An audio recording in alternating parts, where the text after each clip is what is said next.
Thanks for joining us. This is our extended interview with Moshe Amsel. The first part of this video is from our GNGF Live that happens every other Wednesday. The second part here, in this bonus extended interview, we dive into more detail around Moshe's proven methods to help grow your law firm's profits. If you already saw the live, I'll put the timestamp to the exclusive extended interview below. Be sure to like and subscribe to follow along with our great conversations on legal marketing and the business side of running a law firm. And to watch this video on your platform of choice, you can find everywhere we stream at gngf.tv. Are you a small firm lawyer? Do you work hard on business development, accounts receivable and accounts payable, managing your team, all while just trying to help your clients with their critical issues? Well, one thing we hear from many of the law firms that reach out to us every day is that they do all this work, and at the end of it, there seems to be little room left for a good salary and some business profit. Well, today on GNGF Live, we're talking with Moshe Amsel, owner of the successful accounting firm Dreambuilder Financial and host of the podcast Profit with Law. Moshe has proven that there are better and different ways for a law firm to do business, help their clients, and grow their profits. So welcome to GNGF Live. This is your bi-weekly Ask the Experts about all things law firm marketing and business growth. I'm Mark Homer, author of Online Law Practice Strategies and founder of Get Noticed, Get Found. As always, please be sure to like and subscribe our page, not just the video, so you can get updated when our next episode goes live. And of course, we have moderators on the chat, so please ask questions and interact while we're live. And if you're watching this in the future, after we're live, we do monitor the comments on Facebook, YouTube, and LinkedIn, and we'll work to reach out to our guests to answer any follow-up questions you have. That's because we love you all, and we love getting to meet you in person. So come see us. Here's where we're going to be next. On December 6th, I'm going to be speaking at the CLE at the Omaha Bar Association. And during the week of December 15th through 20th, we'll talk about this in a second, but I'm going to be speaking at the Law Firm Growth Virtual Summit, which was actually started by our guest today, Moshe Amsel. You can join thousands of small and solo law firms from across the country on a web-based summit, so no need to travel, and you can jump in and out on the topics that matter to you. Joe, can we get a link to that in the chat? And finally, GNGF is proud to be joining 4 other legal marketing agencies to put on the second Best Damn Legal Marketing Conference, or Bedlam 2020. This year it's going to be in Las Vegas, April 1st through 3rd. And depending on when you're watching this, early bird pricing might still be available. So use the code EARLYBIRD2020 and you can save $200. If you aren't following our page, you may not have noticed we started a new video series we call GNGF Tips. Check it out on our YouTube page. Joe, do you have a link to the first video that we have? Awesome. So we drop a new video every other Friday. So now let's get to our interview today. I'd like to welcome Moshe Amsel to GNGF Live. Moshe, thanks for joining us today. It's a pleasure to be here. Thank you so much for having me. Awesome. It's great seeing you out in San Diego at the Clio conference. Had some good conversations there. But tell me, how did you get started working with law firms? So it's an interesting story, but essentially I started an accounting practice to help people with creating generational wealth. My grandfather came over from Nazi Germany with basically, he was 11 years old with his father, and the rest of their family perished over there.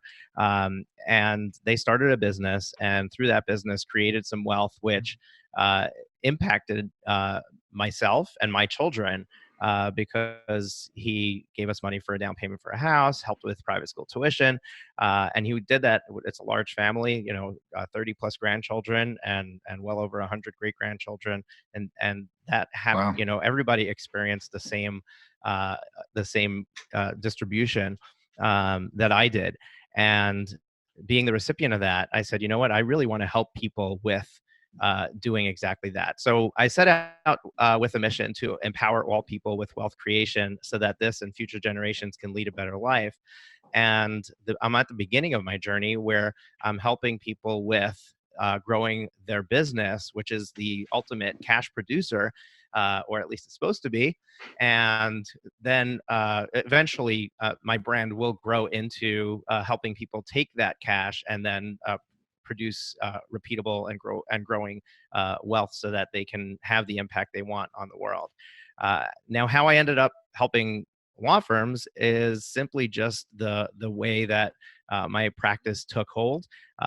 Because I started my practice more recently, I realized I needed to do advisory services. I aligned myself with Mike Michalowicz and the Profit First program. I became a Profit First professional, and through their group was introduced to a law firm that was looking to implement profit first. And through that engagement, was referred to another and another and another. And I ended up, by the time I had 5 law firms as clients, I started to realize that these firms were getting coaching on how to grow their practice that was all on the sales side, the marketing side, the team development side, and everybody was ignoring the financial side of the business. So on Mm-hmm. the front end, they had a beautiful office and a big staff and looked really successful. On the back end, the owner was struggling from payroll to payroll, wondering how they're going to come up with the money to pay all their staff and to pay their rent.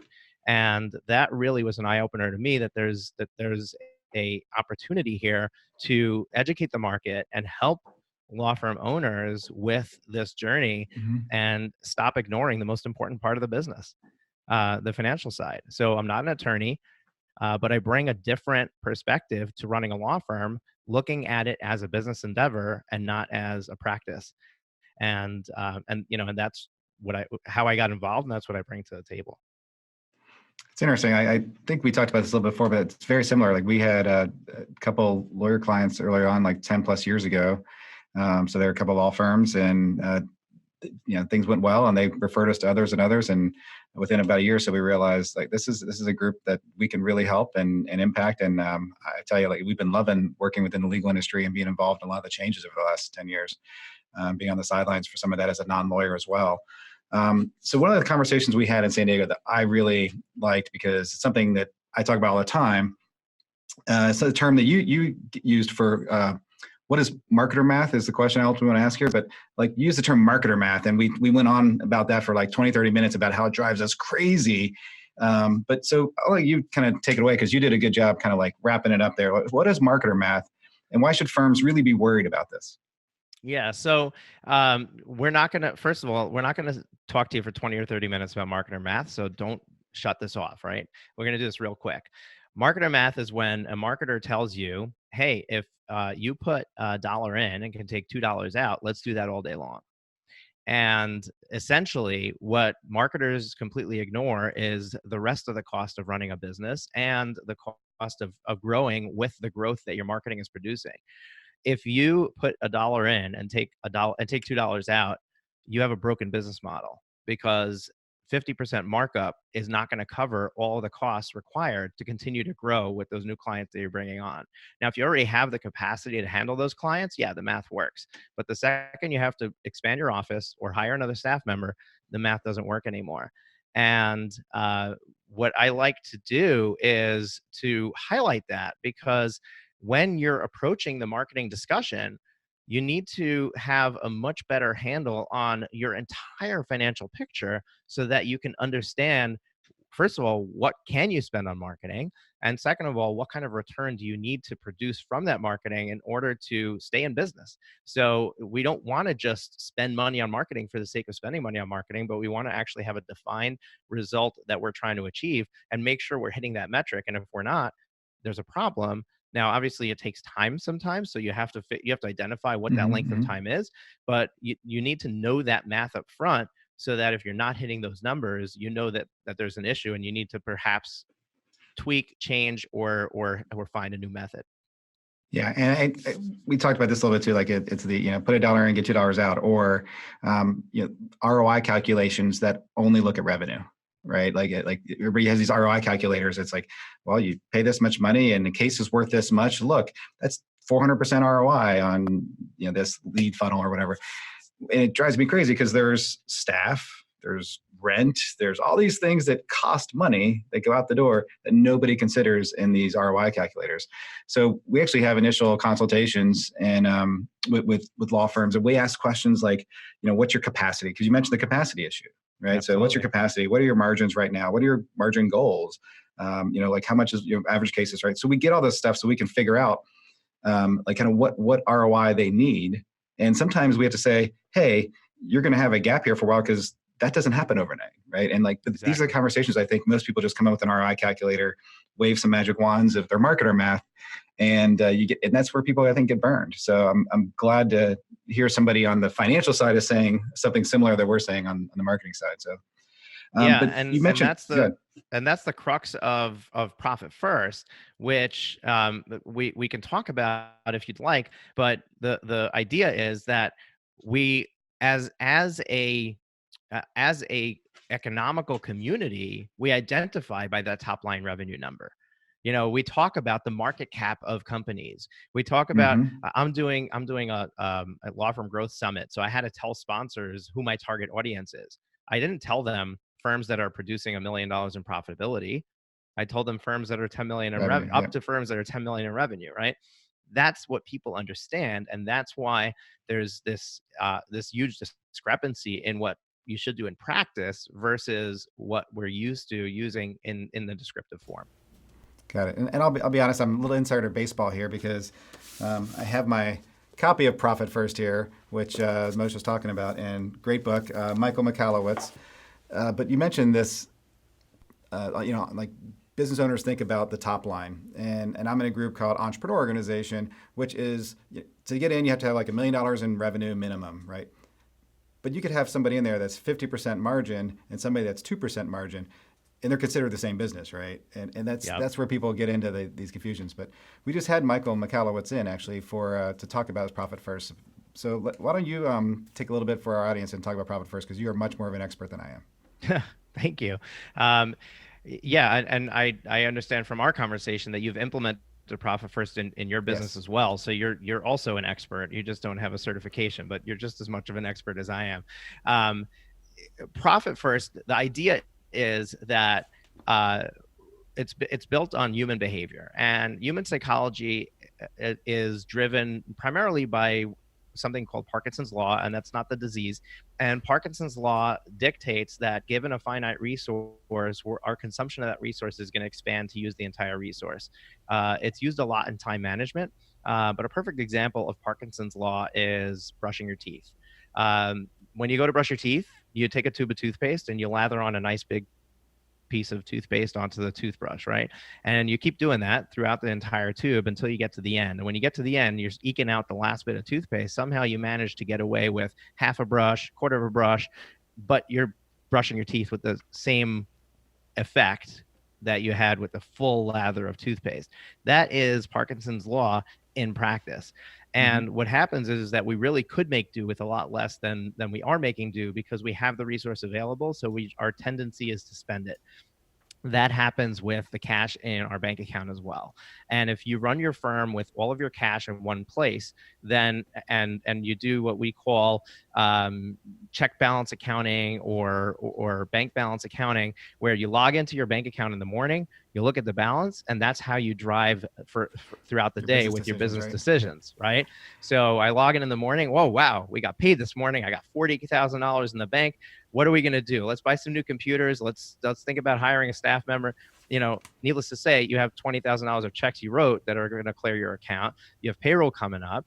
So you can't run a business that way and expect to have something to show for it as the owner at the end. And it's human nature to operate that way. So what Profit First does is it says, let's not try to change human nature. Let's not try to change the behavior you're already doing, because I mean, who has tried to diet and then keep the weight off? We all know that if you're not changing the underlying way that you operate, it's doomed to fail. Right. So instead of saying, hey, don't eat this unhealthy stuff, just eat smaller portions of it, you're much more likely to succeed. And that's what we do in Profit First, is we basically take the amount of money coming into the firm, create a few separate bank accounts, and divvy that money up. So the money comes into a revenue account. You then put away some money for tax. You put away some money for the owner's profit. You put away money for the owner to get paid their salary, and then you put away money for the operating expenses of the firm. And that operating expenses ends up being a much smaller piece of the pie. So when a firm is less than $250,000 in revenue, that's 30%. When they're going from $250,000 to 500,000, it goes up to 40%. So as the top line, the revenue number grows, the amount that we can allocate to operating expenses can increase, and all of that is covered in the book. You don't have to sit here and memorize it. But if you think about it, if you're running a $500,000 practice, and you're spending more than 40% of your revenue that's coming in, which if you're not using profit first, you most likely are doing that already Mm-hmm, today, mm-hmm. then you have a broken business model. Yeah, And what's going to end up you're not happening, paying yourself enough because that's one of the correct? things. You're not Paying your having any profits at taxes. the end of the year, or you're not having enough to. You have to pull out money out of your pocket to pay taxes, right? Those Exactly. three things that if Hmm. you don't think about it up front, like it was fascinating when like our profit first consultant we worked with, like and to be fair, like we don't work together. We just have talked about profits first a lot. But our profit first consultant set things up where after a few months, I'm like, wow, there's an account here and it has the word profit on it and there's money in it. I don't remember the last time that happened. It's just like I got lucky at the end of the year, right? And Right. you know, we've run a services business, so it's not that far. Other than I'm not as smart as all the lawyers out there, but it's still a service model, and so there's a lot of similarities. So I found that fascinating. But I want to make sure we talk about because you mentioned earlier the Law Firm Growth Summit. Yeah, So absolutely. tell me about like So this is pretty cool. yeah, so when I started to work in the legal industry, I recognized that there's a problem, and that problem is that law firm owners know that they need education. They know that they need to learn more about how to run a successful business. They want to do that, Mhm. but the only place that they go for education is conferences. Traveling a That's lot the to one, conferences. right. That's the one place they go for education. And the conferences, first of all, the conferences are not geared strictly on the running a practice. There's always other things peppered in there. There's always other agendas with the conference as far as, promoting a specific brand, like the Clio conference is specifically to promote Clio, even though they have informational sessions. And they're also bringing headline speakers who are not very specific to the law Mm-hmm. firm business model, right? So that's problem number one. Problem number two is there's an access issue, right? You need to fly there. You need to take time off of work to get there. You need to pay to get there. You need to pay for the admission. You need to lose that time that you would have been serving clients and bringing in money for your firm in order to attend those. And all of those barriers to entry are preventing law firm owners from getting the education that they need and that they want. Um, so when I started to get to know some of the amazing leaders in the industry, the thought leaders, the people who are the front runners of new ideas and ways that we can increase the profitability of the firm and increase the productivity and increase and improve the life of the law firm owner. I mean, that's really what this is all about. It's about getting your time back, having money in the bank account, being able to spend time on the things that are important to you, whether it's family, whether it's a hobby, whether it's giving to others.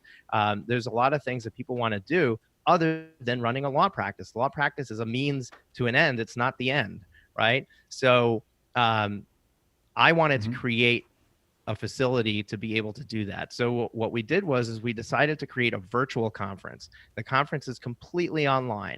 The barrier to entry is zilch. It's free. So the idea is that you don't have to pay, you don't have to travel, you don't have to earmark specifically work hours. Each session is being released and available for 24 hours. So if the best time for you to consume that is in the evening, then you can consume it in the evening. Mm-hmm. If you want to have it to consume 3 weeks later, that's fine. There's a small price to buy an all access pass, but the content is there for you to consume for free on the spot. And it's really exciting because we've now created it over 5 days, and we've separated into 5 tracks. So we have a marketing track, we have a sales track, we have a leadership and team development track. We have a technology and processes track and a financials track. So 6 speakers for each of these tracks, 30 speakers in total. And each of these speakers is coming to talk to Mm-hmm. you about a specific nuance, a specific idea, a specific thing that you can use to run with in the summit. And Mark is going to be one of our speakers there, and Yeah, yeah, very, GNGF very is excited. Very excited. Yeah. and GNGF is also a sponsor of the event. And they, the sponsors, so we've got some sponsors that are really excited about the event because they recognize the opportunity that this is for law firm owners who prior to this didn't have a place to go for this information and to get this education that they so desperately need. So my mission is to empower people with wealth creation. And this is my way of making that happen, of helping you do that. Yeah, and we were very excited about being involved in this because of that reason, right? There's a lot of people that I want to learn how to run my business better so I can be more profitable and have more at the end of the day, or spend more time coaching my son's basketball team or whatever, right? But in order to do that, let me spend $5,000 and 4 of my days of time and go travel across the country, right? So here's a way where I'm like, oh, that makes so much sense. Why isn't this already happening? So when you had the idea, like we were on board right away, and very thankful that you asked us to help speak and contribute there too. So we're very excited. But how can people find out about this? It's very simple. Just go to lawfirmgrowthsummit.com/GNGF, lawfirmgrowthsummit.com/GNGF, Awesome. And Joe, and we can get that register. in the messages, right? Awesome. Yeah. So we'll put a link in here for everybody. So we're about out of time on our Facebook Live, but I wanted to talk about, you talked about how much real revenue should be allocated to marketing spend. And I wanted to know if somebody's not feeling profitable, what are some of the good first steps people can take? Can you stay with us and we'll release an extended interview on Friday? Yeah, absolutely. Awesome. Thanks. All right. So hang on one second, Moshe. So we're out of time on our Facebook Live. So thanks for joining, and be sure to like and subscribe our page, not just our video, but like and subscribe the page so you can be notified when we have more of these great interviews. We're going to keep going here in the GNGF studios. So be sure to check out the extended interview on Friday. We'll drop that.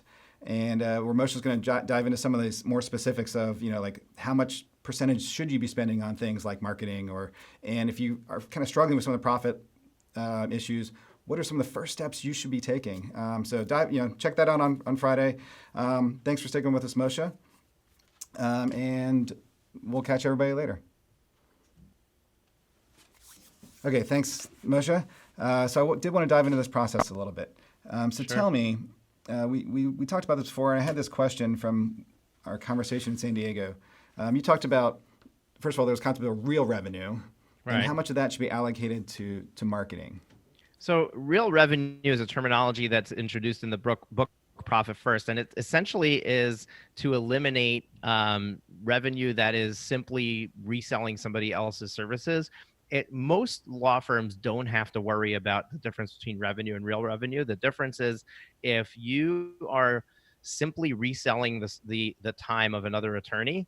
So if your practice is primarily geared around not having your own in-house staff, but outsourcing everything to outsourced attorneys and just making money on the difference between what you're charging hourly and what you're paying them, then that would, the real revenue would come into effect. So I don't want to focus too much on real revenue because it's not relevant to most law practices, other than the fact that revenue and real revenue are the same thing. And so the real revenue is basically your revenue number, and then off of that, Profit First uses a percentage to figure out what should go into each of these bank accounts, and that's how the system is run.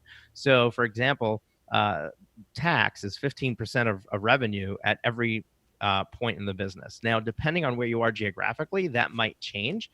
Attorneys, unfortunately, the more money that they make, they lose the QBI deduction, and so tax goes up. Mm-hmm. So you need to keep your finger on the pulse of that to make sure that you're not withholding too little.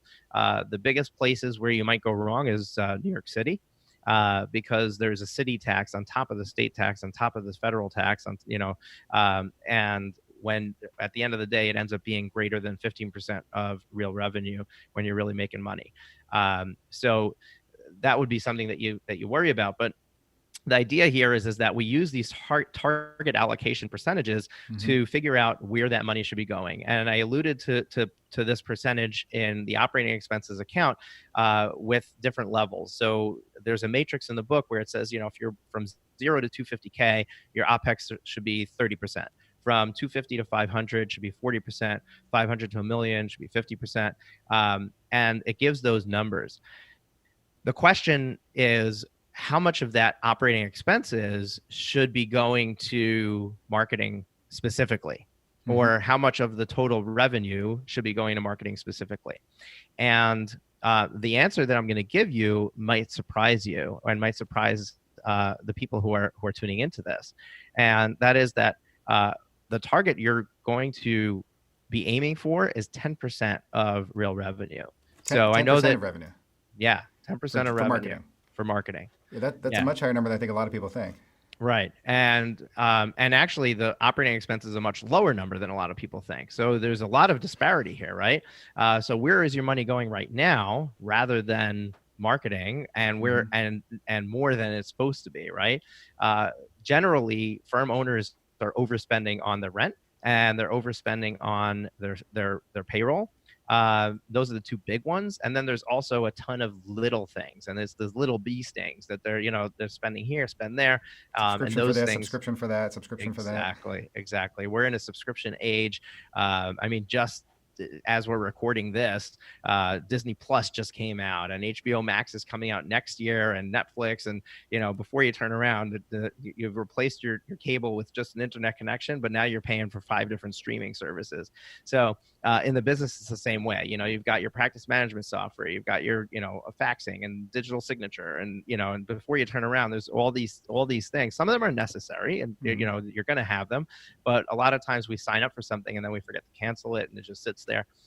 So if you're not on top of it, that money is getting wasted. But moving back to the marketing discussion, when you're in the 0 to 250K range, you're probably not spending a lot of money on marketing. You're just figuring it out, right? And there's so many ways to market without spending money. Yes, you should have a good, clean website, but that's a one-time expenditure. You should be getting all the referrals you can. You should be, hitting the ground. Referrals. Do your stuff and online and protect your referrals, right? Like there's a lot of stuff Yep. you can do.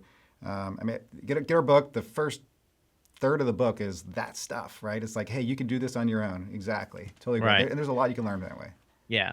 And I'm not sure what your feeling is on this, but once you do get started on the marketing side, I'm a believer in starting with paid advertising, going after the people who are coming in already looking for what you have to offer, and trying to hit them first. The reason is, even though Google Ads, which is the main place for that, even though Google Ads are expensive, it's a place for you to test your system and test if your marketing funnel, so to speak, if you're the process you're taking people from when they find out about you until you close the sale and they become a client, you have to test that system and get it to the point where it's working, and you're able to convert somebody from interested lead to a client.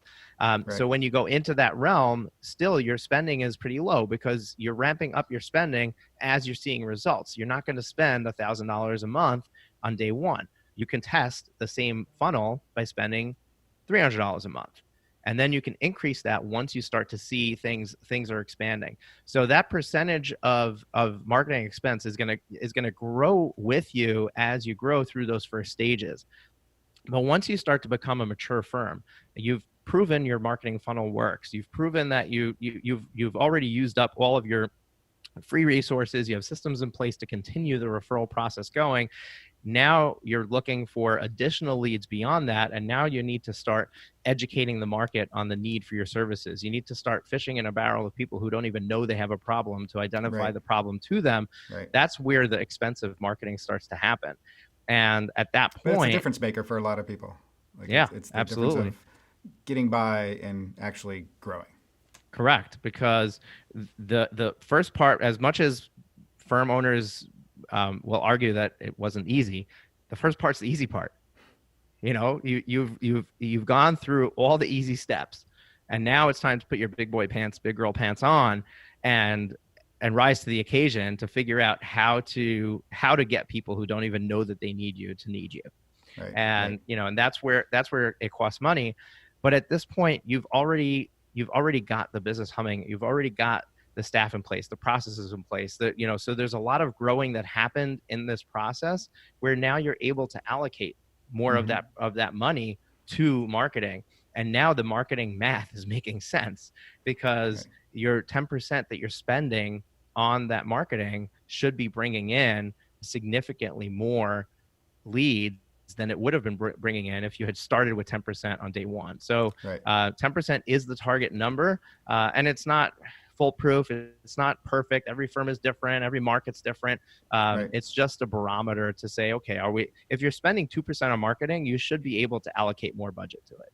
If you're Right, spending right. 25% on marketing, you're spending too much, Bring it back. and you got to throttle back and figure, probably you're seeing results, but you're not seeing the results in a large enough way. In other words, you're probably making $2 on every $1 when you need to make $4 on every $1. So you got to Right, figure out how to make that more efficient so you can throttle back the budget without affecting the results.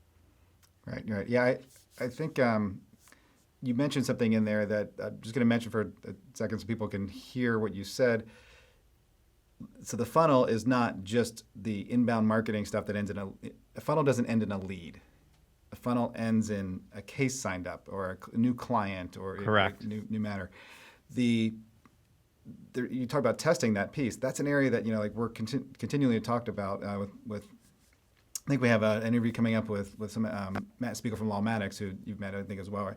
So about the intake process and like thinking about CRM systems and who does what and how you follow up quickly and like keep people warm on a drip campaign or whatever it is for your practice area. How do you get somebody from a lead coming in into a client? And that's part of the thing you need to be testing. Right? Absolutely. And we already plugged the Law Firm Growth Summit. We have an entire day dedicated to the sales part of this, right? Awesome. Because it's not getting the lead through the door did nothing for you. You're not getting money for having more leads. You're getting money by converting the leads into sales. And the easiest way to make more money is to increase your conversion rate from lead to sale. One of the Correct. crazy things is the Clio Trends report, right? Yes. They reached out to 2,000. It's They reached out to crazy. 2,000 law firms. 2/3 of those law firms never answered the phone and never returned the call. Never even returned the call. Like that's one thing. It's like, okay, I'm busy. I didn't answer the phone. Didn't even return a call. And Right. these were targeted calls where they said they looked at the attorney's website, they figured out what their key practice area was, and they came up with a significant issue that would treat that, like that somebody, it would be like a hot case for somebody, right? Yeah. And didn't even And return a call. So it's just exactly. fascinating. Like it's just it dies in the lead, and people pay for leads. And the problem is a lot of marketers sell leads, and if you haven't figured the other stuff out, I almost say don't spend money on AdWords until you know how you're going to handle the call when it comes in. Absolutely. Having the sales process in place is so crucial. And it starts with the human touch. It starts with answering the phone. Maddie Martin from Smith AI, they're another sponsor of our event. They offer an amazing service. That first touch point. If you engage somebody like them, you know that you're going to get that first touch point taken care of. Now it's what's the next touch point? What is the experience I'm taking them through? And it's not just, oh, let me get them to a consultation or let me, like there's things that you can do to make their experience feel like they're being taken down the red carpet, and Yep. and you can control that. So put some thought into it and create that customer journey that you would want to have if you were the one engaging the firm. All right, so let's leave people with this tip then. If somebody feels like, hey, I'm not feeling profitable, or I know I'm not paying myself as much as I probably should, or there's really nothing there. I'm pulling in my back pocket to pay taxes and stuff. And I'm working like 60 hours a week and still not seeing this, right? What is like the first thing or first couple of things somebody should be, wrapping their head around or be looking at, or that they could get started going on? Yeah. So, I'm going to give you a long short answer. Okay. So, if I set out on a trip and I want to go to a destination, I put that destination in the GPS. If the GPS doesn't know where I am at the starting point, it cannot give me directions to the final destination. Right. So if you have your location services off on your phone, you'll never get that route put on the phone. The journey of building your law practice, you have a target that you're going for. So you would think that the answer I'm going to give you is pick a goal and now aim for it. But if you don't know where you are today and you can't measure where you are today, then you can't know whether you're making progress. You have no idea if you're heading in the right direction. You could have been making efforts towards the goal and be moving backwards in the process. So you need to know your numbers. And that's, I think, the first place. Like there's so many firms that I come into contact with, and they're not even using something like QuickBooks. They're not even using, like at the end of the year, I'm throwing a spreadsheet together for my accountant for what happened in the business. Like you're clueless. Other than your bank balance, you're clueless as to whether or not you're making money and and there's so many nuances of the business hidden in those numbers that you can dig into and understand how it's working. So the first step is just know your numbers. Make sure that you have your bookkeeping in place. Make sure that you have a starting point that you can look at your profit and loss statement. If you don't know what that is, that's where you have your revenue at the top, then you have your expenses, and you have your profit at the bottom. And you can look at that. You could say, wow, I didn't realize I was spending $10,000 a month on X, Y, and Z.